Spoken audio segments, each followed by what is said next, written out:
आदमी पार्टी ने अपने संगठन का विस्तार कर दिया है। 3 चरणों में विस्तार किया गया है, लोकसभा स्तर पर, विधानसभा स्तर पर और उसके बाद नगर निगम के स्तर पर ये विस्तार किए गए हैं। नई नियुक्तियां हुई हैं, नए नए अध्यक्ष बनाए गए हैं, संगठन मंत्री की नियुक्ति हुई है।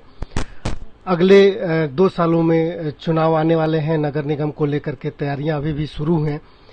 संगठन मंत्री बनाए गए हैं प्रदीप मित्तल जी। अभी हम प्रदीप मित्तल जी के साथ हैं, हम इनसे बात करने वाले हैं कि नई नियुक्ति को लेकर के ये कितने उत्साहित हैं, संगठन को और मजबूत करने की जिम्मेदारी, संगठन में ज्यादा से ज्यादा लोगों को जोड़ने की जिम्मेदारी इनके पास होगी। इनकी क्या योजनाएं हैं, किस तरीके से ये काम करने वाले हैं, पार्टी को कितना विस्तार देने की क्या क्या योजनाएं हैं। सबसे पहले प्रदीप जी, आपको बहुत बहुत बधाई और बहुत बहुत शुभकामनाएं हमारी ओर से। किस तरीके से आप कितना उत्साहित हैं और कितना खुश हैं आपको ये जिम्मेदारी मिली? सभी साथियों को नमस्कार।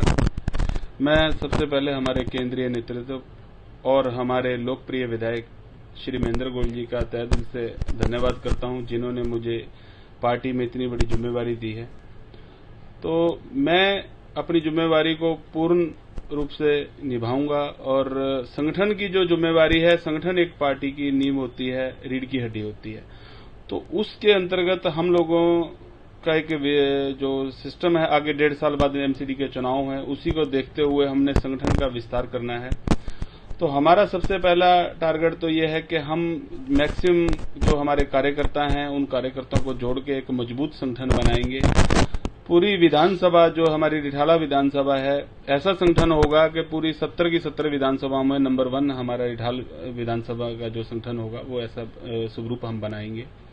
दूसरा, हमने नए कम से कम 50,000 नए लोगों को पार्टी के साथ जोड़ने का एक लक्ष्य रखा है, जो हम हर वार्ड में, हमारे यहाँ इस विधानसभा में 5 वार्ड हैं और 5 वार्ड में 10-10 हजार नए लोगों को हम पार्टी की विचारधारा से जोड़ेंगे, पार्टी के कामों से जोड़ेंगे।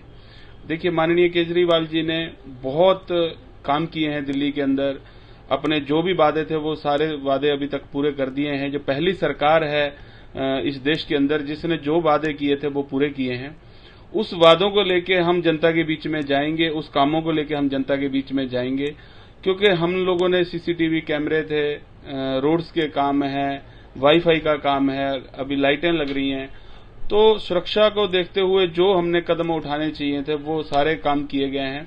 तो उसी कामों के आधार पर हम जनता के बीच जाएंगे और जनता को उन कामों के माध्यम से हम अपने साथ जोड़ेंगे। तो हमारी कोशिश यही, अभी तक जो हमारी संगठन की प्रक्रिया है वो वार्ड स्तर तक हो चुकी है। अब हमारे आगे नए जो मंडल तक के पदाधिकारी जोड़े जाएंगे, फिर बूथ तक के पदाधिकारी जोड़े जाएंगे। तो हमारी प्लानिंग अब की बार दिल्ली में जो है एमसीडी में जो बीजेपी सरकार बैठी हुई है उसको विदा करने का है और आम आदमी की पार्टी की सरकार बनेगी। तो उसी के अंतर्गत संगठन को मजबूत किया जा रहा है। मैं दोबारा से माननीय केजरीवाल जी, गोपाल राय जी, दुर्गेश पाठक जी और हमारे लोकप्रिय विधायक श्री महेंद्र गोयल जी का धन्यवाद करता हूं कि उन्होंने मुझे इतनी बड़ी जिम्मेवारी दी है। आप काफी पहले से जुड़े रहे पार्टी से, जन सेवा के कार्यों के लिए आप विशेष करके जाने जाते थे, फिर आप पार्टी में एक बेहतर तरीके से काम करते रहे।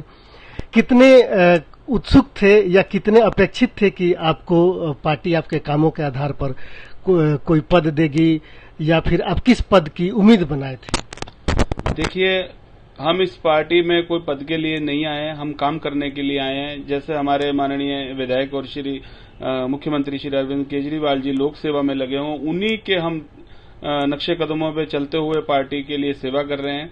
देखिए, आप काम करते रहिए, पद की आपको चिंता नहीं होनी चाहिए। पद और काम के आधार पर पार्टी जो भी हमें जिम्मेवारी देगी हम उसको पूर्ण निष्ठा से निभाएंगे। आपको संगठन मंत्री बनाया गया है। रिठाला विधानसभा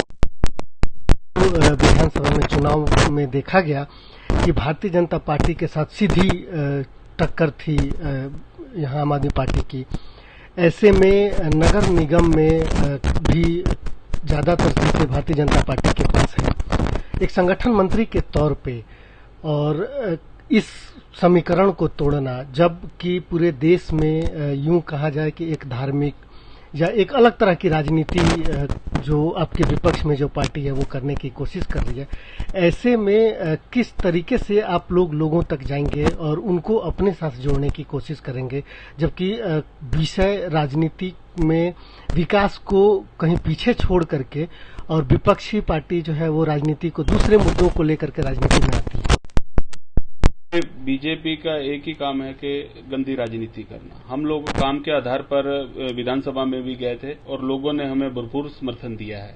उसी का नतीजा है कि आज हम 62 सीटें लेकर सरकार बनाई है हम लोगों ने।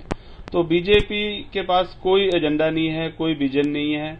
ऑलरेडी 15 साल से वो एमसीडी में है और भ्रष्टाचार आज चरम पर है, ये चीज आप देख सकते हैं।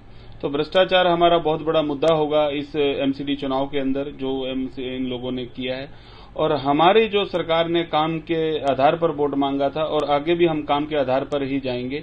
तो हमारा एक ही वो है कि लोगों ने केजरीवाल मॉडल को पसंद किया है, चाहे वो कोरोना काल के अंदर भी हो। आज देश के अंदर अगर कोई दिल्ली मॉडल को हर सरकार लागू करना चाहती है, कोरोना से हमने लड़कर आज जीत हासिल की है, तो इन भ्रष्टाचार के खिलाफ भी हम लड़के जीत हासिल करेंगे, ये हम आपको पूर्ण विश्वास दिलाते हैं।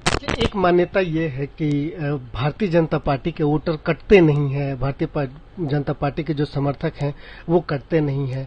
एक दूसरी विकल्प ये भी देखा जाता है कि कांग्रेस जो है उसमें एक बिखराव की स्थिति पहले भी थी, वो बिखरी भी है और आगे भी है।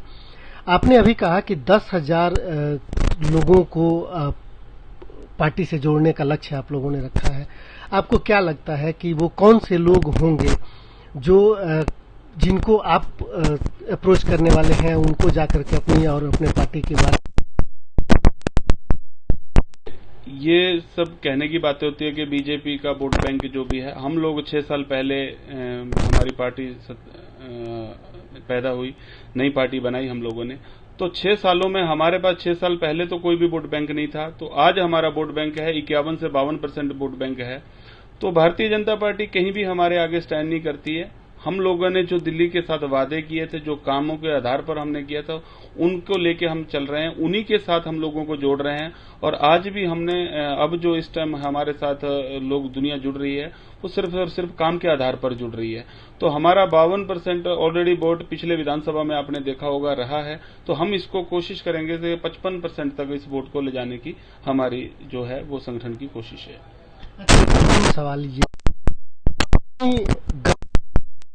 अब आप लोग चूंकि नए नए अध्यक्ष बनाए गए हैं, नए संगठन मंत्री बनाए गए हैं, वार्ड में भी और विधानसभाओं में भी, लोकसभा में भी, तो कितनी स्पीड और कितनी गति होगी संगठन को खड़ा करने के लिए, संगठन की पूरी टीम को खड़ा करने में, फिर लोगों तक पार्टी और अपनी विचारधाराओं को पहुंचाने के लिए? क्या कोई समय निर्धारित किया है आप लोगों ने?